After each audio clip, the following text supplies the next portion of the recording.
हाय, नमस्कार. तुमचं सगळ्यांचं आपल्या आणखीन एका नवीन व्हिडिओमध्ये अगदी मनापासून स्वागत करते. सर्वांना श्री स्वामी समर्थ. तुमचा सगळ्यांचा आजचा दिवस खूप छान, मस्त, आनंदाचा आणि आरोग्याचा जावो अशी स्वामींच्या चरणी प्रार्थना करते आणि आजच्या व्हिडिओला सुरुवात करते. कशा आहात तुम्ही सगळ्याजणी? खूप छान, मस्त आणि मजेतच असणार. कालच्या व्हिडिओला केलेल्या कमेंटसाठी, लाईकसाठी तुमचे खरंच खूप मनापासून आभार मानते. तर आणखीन एका दिवसाची मस्त छान अशी सुरुवात झालेली होती आणि बरोबर 2 महिन्यानंतर आता मुलांची स्कूल जी आहे ती ओपन झालेली आहे आणि सगळ्याच गृहिणींचं जे डेली रुटीन आहे ना, ज्यांची मुलं लहान आहेत, शाळेत जातात, त्यांचं सुरू झालेलं आहे. सकाळी लवकर उठणं, टिफिन बनवणं वगैरे, त्यांचं आवडीचं वगैरे सगळी जी काही धावपळ असते, आणणं, सोडणं, हे परत पुन्हा चालू झालेलं आहे आणि सगळ्यांची रुटीन आता धावपळीची होणारच आहे. आणि लवकरात लवकर आपलं जे काही मॉर्निंग रुटीन आहे ना, ते मी व्हिडिओमध्ये तुमच्यासोबत शेअर करणारच आहे पुढे येणाऱ्या व्हिडिओमध्ये.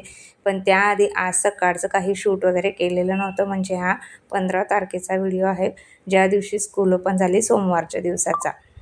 तर सकाळी काही शूट वगैरे केलं गेलं नव्हतं, पण आज स्कूल ओपन झालेली असल्यामुळे मुली दोघीही मस्त स्कूलला गेलेल्या होत्या. सिद्धीचे तर दुपारून असते, सकाळी वेदू जाते स्कूलला आणि तिचे क्लासेस असतात. ती सकाळी क्लासला जाते सिद्धी. तर दोघीही गेलेल्या होत्या आणि माझं इथं स्वयंपाकाचं काम चालू होतं. आज मी ना पुरणाचाच घाट घातलेला होता. माझी मैत्रीण येणार होती जेवायला, तिला सांगितलेलं होतं घरी मी. आणि शेवटी माझ्या फॅमिलीमध्ये सुद्धा म्हणजे या तिघांना, सिद्धी, वेदू आणि तिच्या पप्पांना तिघांनाही पुरणपोळी म्हटली ना खूपच जास्त आवडते. आणि आंब्यांचं सीझन असलं ना बऱ्याच वेळेला माझं करून होतं बरं का पुरणपोळी.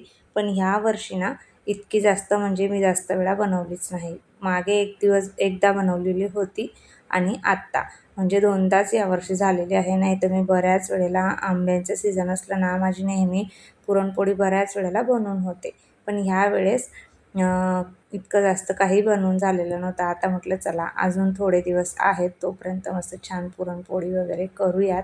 आणि आजचा स्वयंपाक असा ठरलेला होता. त्यासाठी सकाळी लवकर मी डाळ शिजवायला टाकून दिलेली होती आणि डाळ शिजल्यानंतर मग पाणी वगैरे आमटीसाठी एका साईडला काढून घेतलेलं होतं आणि त्यानंतर पुरणामध्ये मग गूळ वगैरे टाकून दिलेला आणि मस्त छान असं शिजवून घेतलेलं होतं पुरण. त्यानंतर एका साईडला मग मसाला वगैरे वाटणंही मी जेव्हा पुरण शिजवायला टाकलं ना, एका साईडला मी कांदे वगैरे भाजून घेतलेले होते आणि वाटण तयार करून घेतलेलं होतं. पाण्याचा प्रॉब्लेम असल्यामुळे सध्या स्वयंपाकाला घाई करावी लागते आणि पुरणाचा स्वयंपाक असला म्हणजे भांड्यांचा पसारा किती असतो तुम्हाला माहीतच आहे. त्यामुळे लवकर जरा पटापट आवरायचा प्रयत्न होता, म्हणजे जेणेकरून जोपर्यंत 10 वाजेपर्यंत आमच्या इथं पाणी चालू असतं, तोपर्यंत सगळी जी एवढी भांडी निघतील ना तेवढी धुवून होतील असं. तसं पाण्याचं कनेक्शन काढलेलंच आहे. एक नळ जो आहे ना तो घरातल्या टाकीचा आहे. पण तरीसुद्धा जरा जोपर्यंत आपलं मेन वरच्या टाकीतलं पाणी जेवढ्या प्रेशरने येतं ना तेवढं प्रेशर घरातल्या टाकीचा पाण्याचा नसतो. त्यामुळे लवकरात लवकर स्वयंपाकाची तयारी मी इथे चालू केलेली होती. मस्त छान असं मसाला जो होता ना तो तेलामध्ये परतवून घेतला चांगलं तेल सुटेपर्यंत आणि मग आपली पुरणाचं पाणी काढून घेतलेलं होतं ना ते त्याच्यात टाकलेलं आहे. आणि साईडला ना जोपर्यंत गरम गरम पुरण जे आहे ना गुळामध्ये व्यवस्थित शिजवलेलं असलं ना तर चाळणीने पटापट आपल्याला म्हणजे बारीक करता येतं व्यवस्थित. असं थंड झाल्यावरती तितकं पटपट ते होत नाही. तर एका साईडला रशी होत होती ना तोपर्यंत पुरणही मी चाळणीमध्ये चाळून घेतलेलं होतं असं. तर एकसारखं मस्त छान चाळलं जातं चाळणीमध्ये आणि गरम गरम असलं ना तर लवकरसुद्धा होतं. आणि कणिक मळून ठेवलेली होती आधी, कारण अर्धा तास तरी मुरलेली कणिक असली की मग जरा पुरणपोळ्या व्यवस्थित होतात. त्यासाठी अगोदर कणिक मळून ठेवलेली होती मी. मला ब्लाउजांच्या शिलाईबद्दल कमेंट होती, पण मी ब्लाउजांची शिलाई कशी जसं डिझाईन वगैरेचं असलं ना त्यानुसार शिलाई मी घेत असते. सिंपल असलं तर थोडी कमी जास्त असं आणि डिझाईन वगैरे असली तर मग थोडेफार एक्स्ट्रा जे आहेत ना पैसे लागत असतात. जसं लेस वगैरे लावणं म्हणा किंवा मागे डिझाईन वगैरे करायची असली ना त्या पद्धतीने घेत असते. जास्त करून माझ्याकडे ना असे दुसऱ्यांचे नसतात, आमचे नातेवाईक जेवढे आहेत ना तेवढ्यांचेच ब्लाउजं वगैरे मी शिवत असते. म्हणजे आधीपासून ते माझ्याचकडे टाकतात ना त्यामुळे त्यांचे ब्लाउजं जे आहे ना ते शिवून देत असते. कारण मलाही तितका जास्त वेळ नसतो, जास्त बाहेरची ब्लाउजं वगैरे घ्या आणि शिवा, परत मुलींकडे लक्ष देणं वगैरे, घरातलंही बरंचसं काय काय. आणि आता तर यूट्यूबचं असल्यामुळे दुपारचा वेळ माझा पूर्ण त्याच्यातच जातो. त्यामुळे तितका जास्त वेळ नसतो. तरीही आलं ना तर थोडेफार का होईना मी चान्स काही सोडत नाही, शिवतच असते. कारण तितकेसुद्धा आपण कुठे जात आहोत कमवायला, घरात बसल्या बसल्या रिकामं राहण्यापेक्षा काही ना काही केलेलं तरी बरं, म्हणून मग मी करत असते. तर आणि थोडंफार फॉल बिडिंगचं वगैरे असलं ना ते परवडतं. बघू फॉल बिडिंगची मशीनही घ्यायची आहे मला. आणि खरं सांगू का तुम्हाला, तुम्ही जर ब्लाऊज वगैरे शिकलेले नसाल ना तरी फॉल बिडिंगची जरी मशीन घेतली ना तुम्ही, तरी घरातल्या घरात आरामात एक साडीमागे ₹50 आपल्याला भेटत असतात. एका साडीची जर फॉल बिडिंग केली, आता ₹60 झालेली आहे. तर परवडतं, कारण घरात बसल्या बसल्या तेवढं एक साडीला फॉल लावण्यासाठी जास्तीत जास्त अर्ध्या तासाच्या वरती तरी टाईम लागतच नसेल असं मला तरी वाटतं. 15 ते 20 मिनटामध्ये लावून होतो फॉल. तर काय हरकत आहे जर घ्यायची असेलच तर. कारण ब्लाऊज वगैरे शिकण्यापेक्षा ते सोपं आहे एकदम. त्यामुळे म्हणजे घरातल्या घरात आपण काही ना काही करू शकतो असं. चला, मस्त छान अशा पुरणपोळ्या ज्या आहेत ना त्या बनवून घेतलेल्या होत्या. पूर्ण स्वयंपाक वगैरे माझा झालेला होता. रस करून मी फ्रीजमध्ये ठेवून दिलेला होता आणि त्यानंतर पुरणपोळ्या. जेवणं वगैरे झालं त्यानंतर ना माझ्याने शूटच काही केलं गेलं नाही. म्हणजे कॅमेरा बंद राहिला, मला असं वाटत होतं ऑन आहे, पण जेवणाचं वगैरे शूट काही करताच आलं नाही. स्वयंपाक वगैरे झाला, किचन वगैरे आवरून झालं त्यानंतर मग माझं आणि काही भाज्या वगैरे आणलेल्या होत्या. तर त्या स्वच्छ धुवून वगैरे ठेवायच्या होत्या. कारण एकदाच्या स्वच्छ वगैरे भाज्या ठेवून झालेल्या असल्या ना लवकर खराबसुद्धा होत नाही. आणि दुसरं म्हणजे सकाळी स्वयंपाक करताना घाई गडबड असली तेव्हा आपल्याला पटकन नाही जरी भाजी धुतली गेली ना तरीसुद्धा चालते मग, जर घाई असली आपली तर. त्यामुळे स्वच्छ कधीही भाजीपाला वगैरे आणून झाला ना तर स्वच्छ धुवून वगैरेच ठेवत असते. व्यवस्थित प्रॉपर सुकले ना की मग डब्यांमध्ये भरून फ्रीजमध्ये ठेवत असते. तसं तर मी रात्रीच्या वेळेस जर संध्याकाळी भाजीपाला आणलेला असला ना या जाडीतच ठेवते आणि दुसऱ्या दिवशी मग सकाळी भरून घेत असते. पण आता म्हटलं अजून वेळ आहे, संध्याकाळपर्यंत मोकळ्याच ठेवते जरा, म्हणजे सुकल्या की पटकन आपल्याला डब्बे वगैरे भरून फ्रीजमध्ये ठेवता येतील भाज्या. कारण वरती ना लगेच भाज्या पण आता उन्हाळ्याच्या कशा थोड्या कोमेजून गेल्यासारख्या होऊन जातात. त्यामुळे पटकन सुकल्या की लगेच डब्यांमध्ये भरता येतील. त्यासाठी अशा पद्धतीने मी पसरवून ठेवलेल्या होत्या. आणि कैऱ्या आणलेल्या आहेत मुरब्ब्यासाठी. या 2 ते 2.5 किलो कैऱ्या आहेत. कारण मोठी कैरी आहे बरं का, खूप जास्त. आणि याचा मुरब्बा बनवणार आहे. पुढे येणाऱ्या व्हिडिओमध्ये रेसिपी जी आहे ना ती तुमच्यासोबत शेअर करणारच आहे.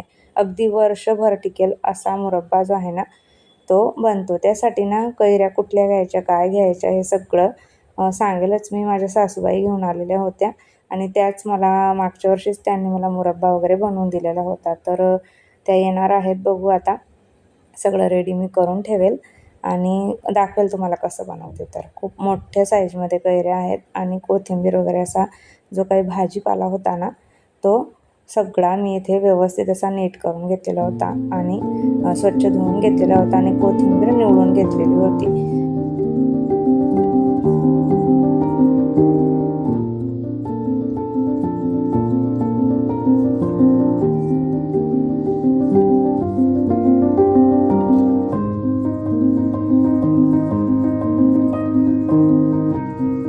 आता 3 ते 4 दिवस झाले लोणचं आणलेलं होतं गावावरून. तुम्हाला सांगितलंच मी, व्हिडिओमध्ये दाखवलंच होतं की गावावरून काय काय आणलेलं होतं ते. पण मिस्टरांचं सारखं चालू होतं, "तू कैऱ्यांना व्यवस्थित बघतच नाही, त्यांना व्यवस्थित मिक्स करावं लागतं, हवेमध्ये ठेवावं लागतं, थंड कापड वगैरे लाव." आणि तरी मी ही बरणी आहे ना ज्याच्यामध्ये लोणचं गावावरून आणलेलं होतं, हे मी बेडरूममध्ये ठेवलेली होती. का तर रात्री AC वगैरे असतो, वातावरण थोडं थंड असतं म्हणून. पण तरीसुद्धा काही वेळेला असंच असतं घरामध्ये की ते व्यवस्थित ठेवलेलं नाही आहे, काही नाही आहे. असं तुमच्या इथेही होतच असेल तर नक्की सांगा मला कमेंटमध्ये. तर चला, पण मी ते ना लगेचच या बरणीमध्ये भरून ठेवणार होती. पण बरणी व्यवस्थित छान स्वच्छ झालेली केली गेलेली नव्हती. मी तिला आधी आता 1-2 दिवस आधीच स्वच्छ मस्त मिठाने धुवून घेतली होती आधी. कारण नेहमी गावावरून लोणचं आलं ना की माझ्या सासूबाई म्हणजे आमच्या आईन त्या सांगत असतात की बरणी वगैरे व्यवस्थित धुवून घे जो, मीठ लावून धुजं असं तसं आणि मग त्याच्यामध्ये लोणचं भरून ठेवजं असं सांगत असतात. तर ते राहिलेली होती धुवायची, त्यामुळे लोणचं भरायचं राहिलेलं होतं. ते तसंच मी वरती बरणीमध्ये ठेवलेलं होतं. पण आज म्हटलं चला, बरणी व्यवस्थित छान सुकलेली आहे, स्वच्छ धुवूनही झालेली होती. आता व्यवस्थित त्याच्यामध्ये भरून देते. म्हणजे आता वर्षभर आपल्याला ही वस्तू टिकवायची आहे, म्हणजे तिची काळजी ही आपण घेतलीच पाहिजे. आणि सध्या कसं गरमी वगैरेही जास्त आहे, त्यामुळे खराब होण्याची शक्यता असते. आणि गावाकडे कसं हवा फिरती असते, जरा मोकळं वातावरण असतं ना, त्यामुळे खराब होत नाही. पण इकडे अजून पावसाचं काही शक्यताच नाही आहे आणि गरमी त्यातल्या त्यात एवढी आहे, त्यामुळे लोणच्याची काळजी आपल्याला घ्यावीच लागणार आहे व्यवस्थित. आता मी फायनली तिला बरणीमध्ये सगळं भरून दिलेलं आहे. थोडंफार शिल्लक आहे, ते एक छोटी बरणी मला बघावी लागणार आहे आणि त्याच्यात काढून घेणार आहे. बघू आता एखादी बरणी शोधून स्वच्छ धुवून वगैरे त्याच्यात काढून घेते. त्यातलं थोडंफार माझ्या इथल्या सासूबाई आहेत त्यांना द्यायचं आहे अजून. आता याच्यावर पण एखादी जाळी वगैरे ठेवावीच लागते, कारण हवा लागली पाहिजे म्हणून. नाहीतर हॉलमध्येच ठेवेल, कारण फॅन कंटिन्यू चालू वगैरे असला तर मग जरा हवा लागते, व्यवस्थित राहतं. तर असं दिवसभराची काही कामं करत करत संध्याकाळ कुठे होऊन जाते ना, काहीच कळत नाही. तोपर्यंत सिद्धीला आणण्याचा टायमिंग झालेला होता, एवढं सगळं आवरत आणि तिकडनं येताना मला वेदूसाठी बुकं आणायचे होते. तर तिने मला अशा पद्धतीने यादी जी आहे ना ती करून दिलेली होती. याच्यावरती तिने लिहून दिलेलं होतं की तिला कुठले बुकं पाहिजेत, काय आहे. सकाळचं तिचं चालू होतं, मला बुक आणायला जायचं आहे, बुक्स आणायला जायचं आहे. तिला म्हटलं ठीक आहे, पण तिला काही घेऊन नाही गेली. तर तिने अशा पद्धतीने मग लिहून दिलेलं होतं एका पेपरवरती मला. त्यानंतर तिकडनं आले ना, खूप जास्त उशीरच झाला आणि भाज्या वगैरे ज्या आहेत ना त्या भरायच्या राहून गेलेल्या होत्या. तिकडनं आल्यानंतर चहा पाणी वगैरे फ्रेश झाल्यानंतर आता या भाज्या म्हटलं व्यवस्थित अशा फ्रीजमध्ये डब्यांमध्ये भरून ठेवते. सकाळी पुरणपोळी खाल्लेली असल्यामुळे संध्याकाळी जेवणाचा तर काही जास्त तामझाम वगैरे काहीच नव्हतं. कारण सकाळी पुरणपोळी वगैरे एवढं सगळं जेवण झालेलं असल्यामुळे रात्री भूकच नसते आणि थोडंफार शिल्लक असलं तर त्याच्यात रात्रीचं होऊन जातं. त्यामुळे मग रात्री स्वयंपाकाचं काहीच नव्हतं. त्यामुळे आता म्हटलं ज्या भाज्या आहेत ना त्या व्यवस्थित अशा आधी डब्यांमध्ये भरून ठेवूयात. वेळ मिळाला की गवार वगैरे निवडून ठेवावी लागेल, म्हणजे सकाळी पटकन भाजीला टाकता येते. आणि कैऱ्यांचा मुरब्बा तर आजच बनवायला पाहिजे होतं तसं तर, पण आज मी कंटाळाच केला बनवायचा. चला म्हटलं उद्या करूयात मुरब्बा मस्त छान असा. आणि तसं तर आणल्या ना लगेच केला ना तर चांगलंच असतं, कारण कैऱ्या कशा कडकच लागतात आपल्याला जर मुरब्बा बनवायचा असला की. कारण थोडे दिवस तरी आपण त्याला स्टोअर करून ठेवत असतो, बरेच दिवस, तर टिकण्यासाठी जरा चांगल्याच कैऱ्या लागतात त्यासाठी. पण चला जाऊ द्या, आता उद्या बनवलं तरी काही हरकत नाही आहे. उद्या करून घेईल आता. चला, कसा वाटला आजचा व्हिडिओ ताईंना ते कमेंट करून नक्की सांगा. नेहमीप्रमाणे तुम्हाला व्हिडिओ आवडला असेल तर व्हिडिओला लाईक नक्की करा आणि हाईपही करा. पहिल्यांदा बघत असाल तर आपल्या चॅनलला सबस्क्राईब करा आणि आपले असेच रोज येणारे नवीन व्हिडिओ बघत राहा. भेटूया उद्याच्या छान व्हिडिओसोबत. तोपर्यंत श्री स्वामी समर्थ.